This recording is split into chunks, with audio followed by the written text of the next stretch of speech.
Hi, this is Peter Woolfolk speaking. Now, first of all, thank you so very much for listening to the podcast.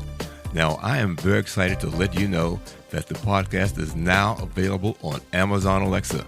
You know the drill. Simply say, Alexa, play Public Relations Review Podcast, and she'll take it from there. And again, thank you for listening. And if you enjoy the program, please become a subscriber. Now, on to the podcast.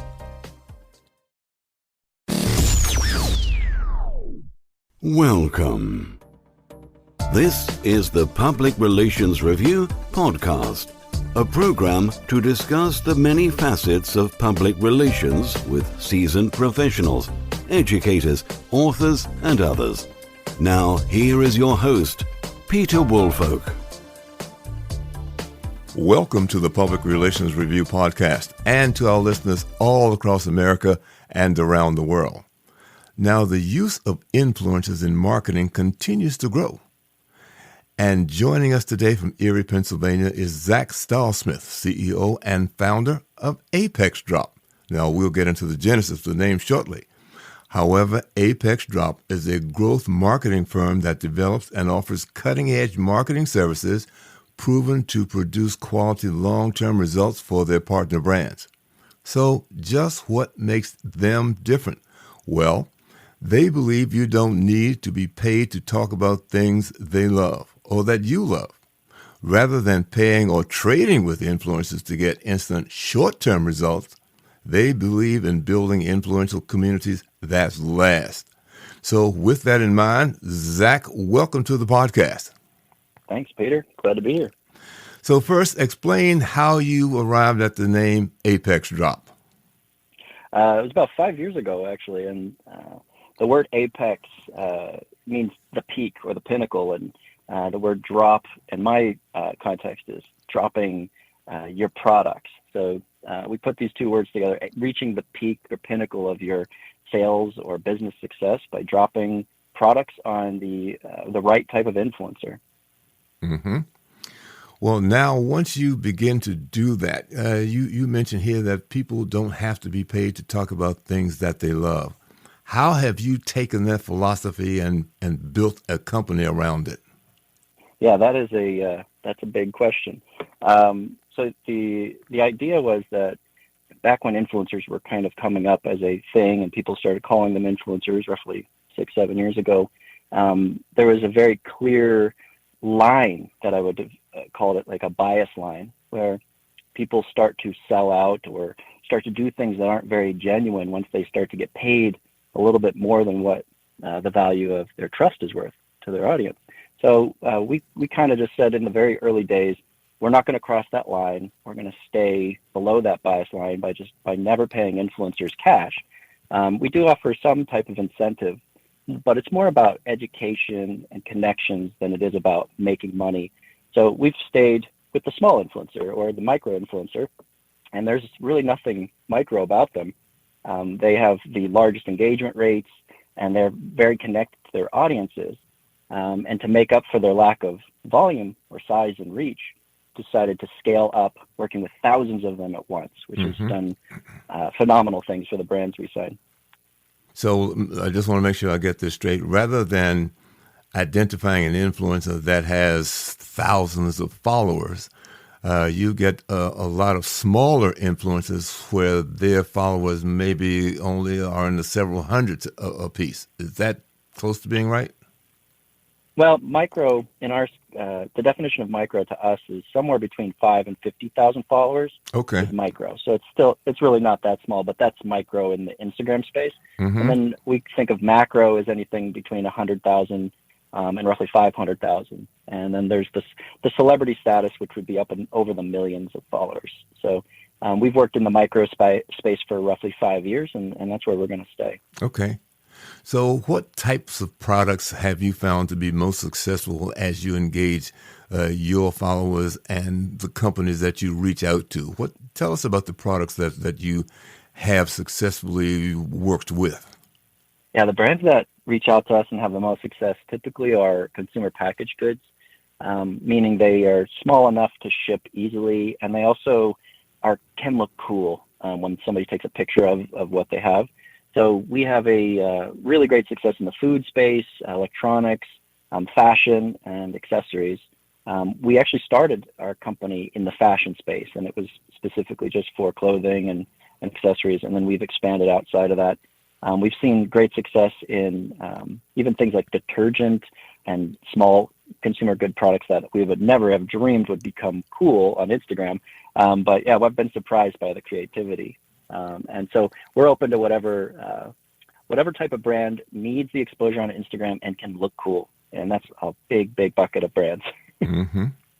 So let's talk about the process. Once someone comes to you, since you talk about consumer goods, for lack of a better thing, let's say maybe a TV set, and maybe something new about the TV set that I'm not sure what it could be, or that it has Roku built into it, that sort of thing. What is the process you use for determining if you can go forward, and if you do, what are the pieces to making this a successful project for that company?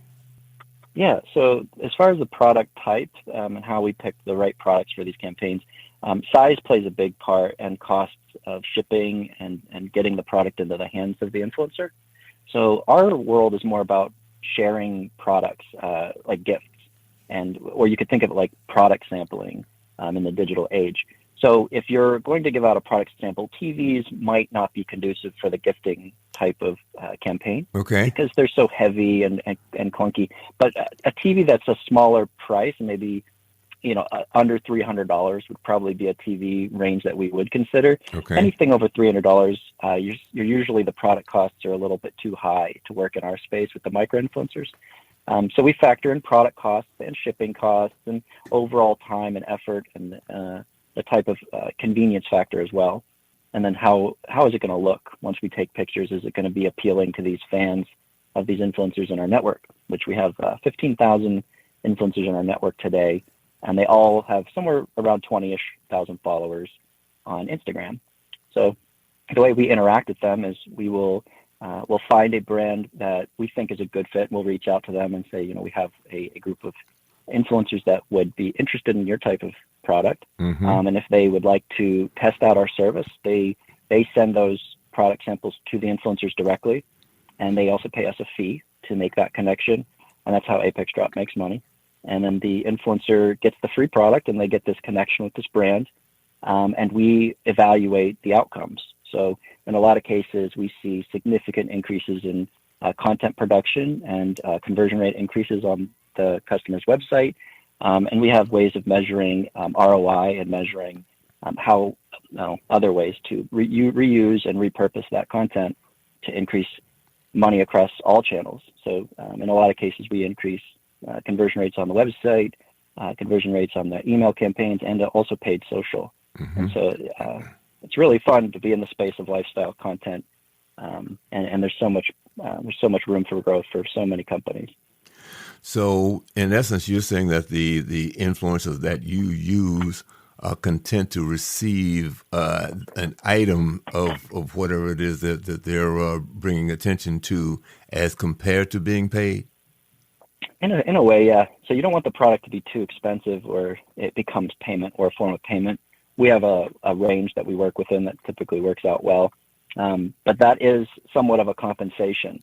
What we try not to do is cross the line where the compensation of the product is greater than what they would maybe value their trust at. Mm-hmm. So I've developed this algorithm. It's called the trust quantification system, patent pending, and that allows us to see if they've stayed under that bias line with their other posts. So something that makes us a little different than maybe trying this in-house and just doing this yourself is that we're able to identify influencers that have stayed beneath that line of kind of selling out, where they've stayed more genuine. And we also have the ability to scale the number of products you could send out into the thousands. It's very difficult to manage that in-house. We see brands attempting to do this in-house with small teams. Typically, a brand can send out maybe 12 or so products in a month where they could manage it. But the results are varied depending on how skilled these marketers are. Mm-hmm. And it's usually really hard to measure the return on investment. It's also really hard to make sure the influencers do what you want them to do, since you've technically paid them before they did anything with your product. So there's a real need for our type of service, and we're filling that. And we're the only ones that I know of that are strictly micro-influencer marketing on Instagram and without paying influencers. I think you mentioned a very, very important issue here, and that is trust that influencers have among their followers, and that you're able to measure that. How did you come about deciding what the parameters are for measuring what it is that you look for from these influencers? Yeah, I mean, I can share a little bit about how it works. The algorithm obviously is proprietary, but it's essentially, we collect data points around every influencer prior to them joining our network. We get hundreds of thousands of applications, so keep in mind we're very particular about who gets in. And this, the process of vetting includes looking at the quality of their content, but the robot side, or the AI side, is checking out if their posts are actually engaging with the audience or not. If you eyeball an account right now and you just look at an influencer and you say, do they look like they're legit? Do they look like they're honest? Does their audience engage with them? Do they have good quality pictures? Have they been around for a while? Are they just trying to sell things? You ask those kind of questions. If you did this and you just really analyze an account, you could probably figure out some really good quality influencers. So they're not impossible to find. The problem is once you identify one, you have to start this weird interaction where you're asking them to do something for you. And it starts to come across like a transaction, like, hey, I will send this if you leave me a good review or you say something nice. And that awkwardness really breaks down the trust, and it causes bias in itself. So having a third party, an outsourced third party, do that for you and act as an agent can really break down that awkward trust barrier that brands typically have a hard time coming over. So like a brand is not really trusted by nature. Most people know that brands are looking to make money. And so there's this unspoken rule that when you reach out as a brand to an influencer, that you're going to pay them to do something. So with our agency, influencers come to us to get educated and make connections, and the free stuff is icing on the cake. So we don't start the conversation with free things. So it's a nice little introduction. We can get a brand to see the value of the influencer, and the influencer to see the value of the product prior to them speaking about it publicly. Okay. Now, the other thing I also wondered about is that influencers, do you find influencers that have certain areas that they stay in or certain lanes that they stay in, or are they influencers that are all across the board? If somebody wants to engage them, they'll talk about the watches or vacations or tennis rackets or whatever it happens to be, kitchen utensils and so forth? Oh, yeah, that's a great question. We have niche marketers that have specific interests. So some of the biggest ones are travel influencers, especially with males. That seems to be the most popular for men. But on the women's side, it's a lot of fashion, a lot of beauty and fashion type influencers. There are times where an influencer sticks to their one interest, like a beauty blogger who just shows off beauty products. But what we see most often is lifestyle blogging or vlogging, which is where you are kind of just showing off your life and the different things you do throughout your life.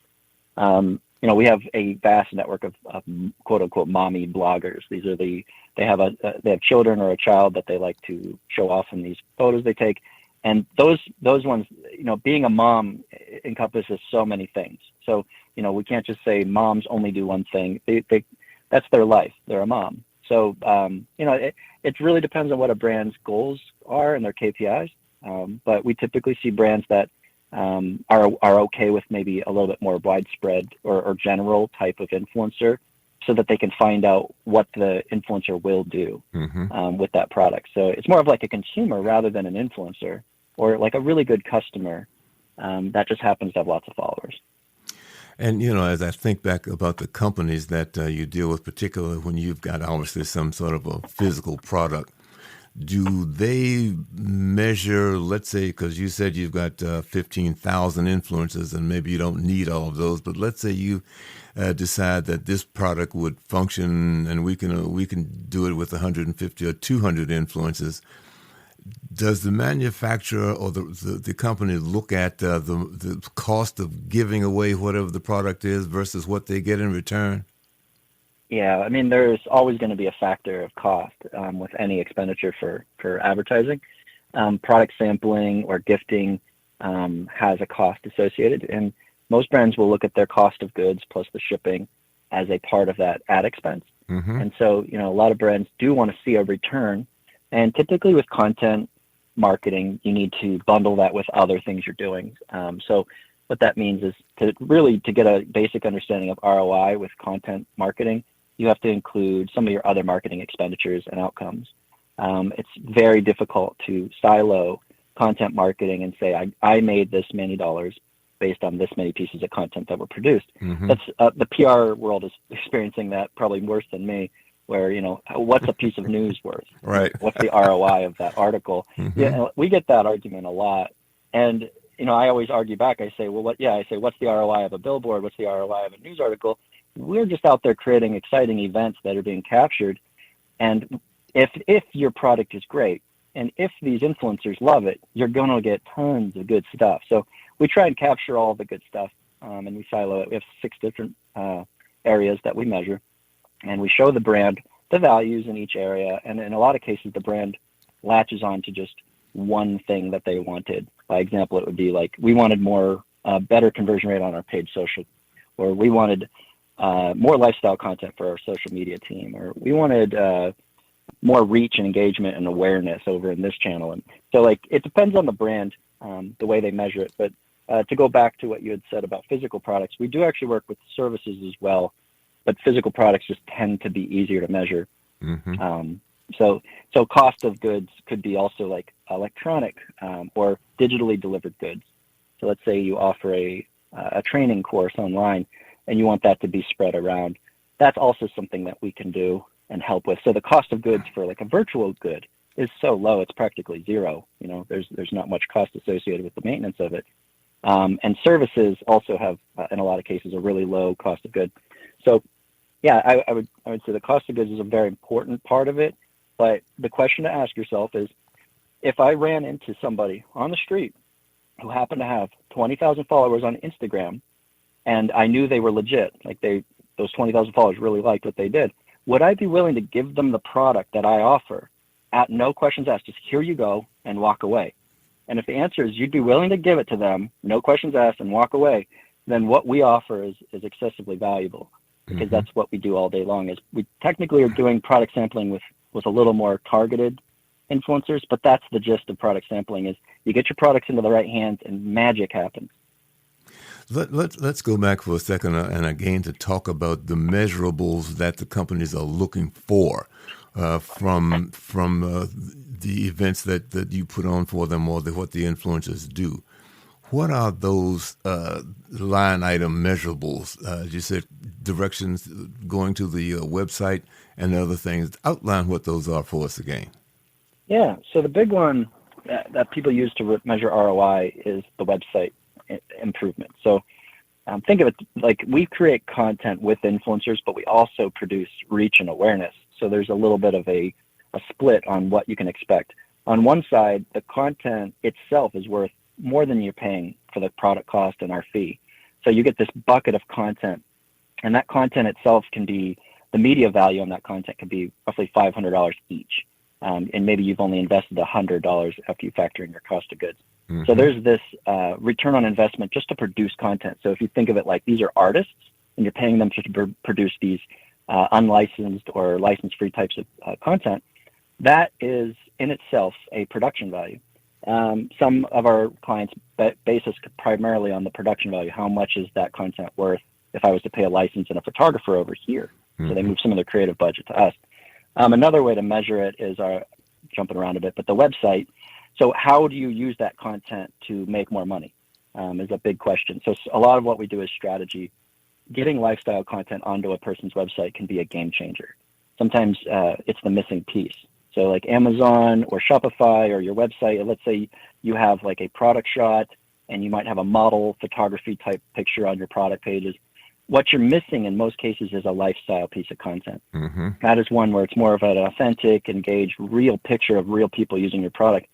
And we found a really cool way to insert that content into product pages using this little website widget. And when we measure the differences between people that have seen our content versus not seen our content on those product pages, in some cases we see a 3x conversion rate increase, and that's from a study that we've done. So we had 90 days with 30 different companies that are in our world that we measured on their websites, the difference between the traffic that didn't see our content and the traffic that did see our content when it was implemented properly. And the average was 3x. So that means some of them saw a lot more. Mm-hmm. So that's a major ROI advantage if you measure it properly and you implement our strategy. Unfortunately, I can't just say everybody does strategy perfectly. So, there's some cases where it's not perfect, but that one is huge. The other areas of measurement would be just like the standard PR type of measurements like reach and impressions. We do reach and impressions and also engagement measurements. Mm-hmm. Engagement is the key. One of the most important engagement measurements I like to point out is CPE, or cost per engagement. Engagements typically range $10 to $100, let's say, per engagement, if you were to just pay for a typical ad campaign and your focus was on CPE. In our world, 10 cents. In our world, an engagement can be under 10 cents. It can be very, very inexpensive. So there's a strong difference between standard advertising that gets engagements and influencer advertising that gets engagements. Our engagements are very, very cheap. So that's another way to measure a return would be to say, move over from, if you're comparing apples to apples, how much is your CPE with us? It's going to be as low as you've ever seen the CPEs in your life. Mm-hmm. The other measurement I would say is I lost a little track, is we also measure feedback. So feedback would be if an influencer doesn't like your product or finds something that could be improved on, they send feedback, and we use that feedback to make suggestions to brands and make improvements around their product and their processes and their website. Some brands use us specifically just for the insights they gain from the influencers. So that's hard to have an ROI measurement, but that's another way to measure a return, is what value did we get from these suggestions. And then there's a couple others. I'm sorry, I had a little bit of a. Well, it'll come to you. I tell you what. Yeah. While you I went on and on and on. While you're thinking about that, one of the other things that I think about is that a lot of times, particularly in the PR field, we find that the people in the C-suite or the presidents and chair have a difficulty seeing the value of maybe some public relations. Are you dealing with CEOs and marketing people, or are you I shouldn't say exclusive, but mostly with marketing people to get this process through and sold? Yeah, I mean, we work with a little bit mixture of both. I would say it's easier to get the CMOs and the marketers and the social media managers on the phone, and they typically call us because that's their job. Mm-hmm. CEOs, when they get on the phone, man, they make this happen fast. So CEOs are our ideal conversation. If you can talk with a CEO and we can show them some of our widgets and some of the results of our case studies, in some cases they can get things done so much faster that our system can be used to increase money across every channel. So it just depends on the company. The bigger the company, the harder it is to implement what we do across all channels. But if we do get the CEO and they see the value, we've seen some companies where it's the CEO basically tells everybody we have to be incorporated into all parts of advertising. Mm-hmm. And it's so cool when we get incorporated into all parts of advertising. And that's a big, big space. Absolutely. As sales and advertising, if you break it into little pieces, there's so many things. The cool thing about working with influencers and lifestyle content is that we can touch so many spots and have significant advantages over what they were doing. It's easy to be a hero. It's easy to use our system to increase revenues. It's almost a joke how easy it is. So, if you aren't using influencer marketing and product sampling, try it, test it, and consider outsourcing it for scale. I don't know if that answered your question, but. Okay. Well, look, you've certainly provided us with a wealth of information. I'm just wondering if there are any closing remarks that you would like to make. Yeah, I guess if I could talk to the marketers or the PR people of the world, I would say, keep fighting the good fight, and work to get trust is not a commodity in the minds of these marketers and these CEOs. Trust is not something to be bought and sold, and it's to be treated with, it's to be earned and to be respected and to be cared for. And that's my life purpose right now, is to help people see that these are people, these are not ads. Influencers are great, but let's remember to show respect and to take care of them as well. Well, Zach, thank you so very, very much. Our guest today has been Zach Sthalsmith. He is the CEO and founder of ApexDrop in Erie, Pennsylvania. And thank you so much for providing us this insight as to how you have successfully gone about building your influence marketing enterprise with a different twist to it and be successful at it as well. And thank you. I had a lot of fun. Okay. And to our listeners, please thank you again for listening to the Public Relations Review. And if you have enjoyed the show, please leave us a review. Thank you, and we'll look for you on the next edition of the Public Relations Review. This podcast is produced by Communication Strategies, an award-winning public relations and public affairs firm headquartered in Nashville, Tennessee. Thank you for joining us.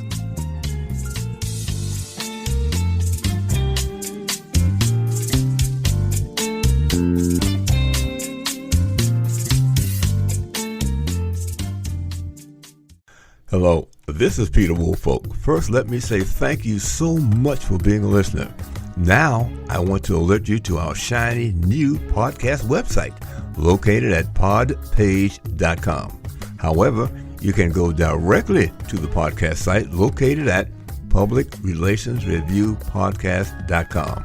There, you can contact me through email. You can leave a voice message. You can leave a review. You can read an episode blog and frequently learn about the podcast guests. You might also want to suggest podcast topic ideas or even suggest a guest. You can also let me know if you would like to receive our podcast listener logo that you can post on your social media. So I look forward to hearing from you about our new podcast website. Thank you so much for listening to the Public Relations Review podcast, and have a great day.